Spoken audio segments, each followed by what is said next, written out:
Hi guys! It's me again, Janice, and welcome back again to my channel. So for today's video guys, tuturuan ko kayo kung paano ba tayo mag-request ng refund.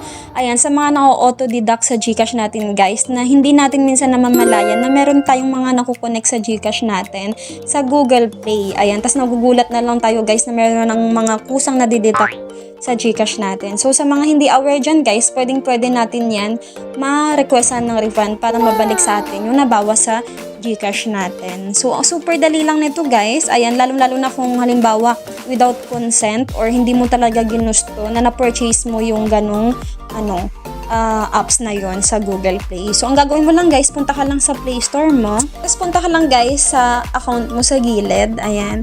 Tapos, mag-scroll ka lang, pindutin mo tong help and feedback. Tapos, hanapin mo tong request a refund on Google Play. So, mapupunta ka dyan, guys. Ayan.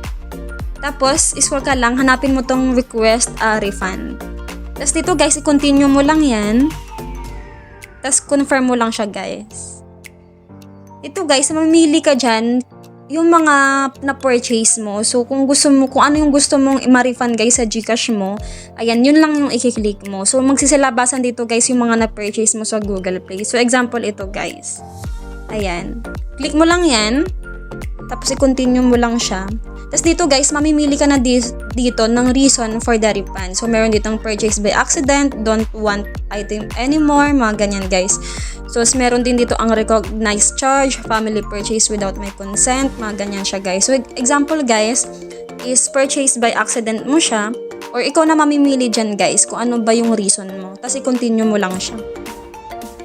Tapos dito guys, please describe your issue. Para mabasa nila yan, yung issue natin. So, ito guys. So, ayan na yan. Pag okay na, nalagay mo na guys yung issue mo. Ayan, click mo lang guys yung request refund. Tapos, i-click mo lang guys yung take me to it. Ayan na siya guys. Nakalagay na dito, check your Google Play refund status. Tapos, i-confirm mo lang siya. Tapos, i-click mo lang yung under review guys para ma-check na nila yan or ma-review nila yung request mo na refund. So, sila guys ang makakapag-decide kung talaga bang yung totoong reason mo na yun kung bakit ka magpaparefund. Tapos, i-continue mo lang. Tapos, i-click mo lang guys yung finish review. Ayan. Tapos, yan na siya guys. Nakalagay na dito. Review status complete. Wow. Ayan. So, okay na yun guys. Masisend na yun guys para ma-check nila. Tapos, mag-antay ka lang minsan oras lang yan. Mag-update yan sila guys kung marirefund na sa'yo yung na-purchase mo sa GCash mo or nabawas sa GCash mo. So, ganun lang guys kadali. Lalo na guys kung accident mo lang naman yan na-purchase, pwede pa yan ma-refund sa'yo. So, ganun lang guys kadali. Kung gusto ninyong matry, ayan, gawin nyo na rin in case na meron mga na-auto-deduct sa GCash nyo. So, ayun lang guys. Sana nakatulong.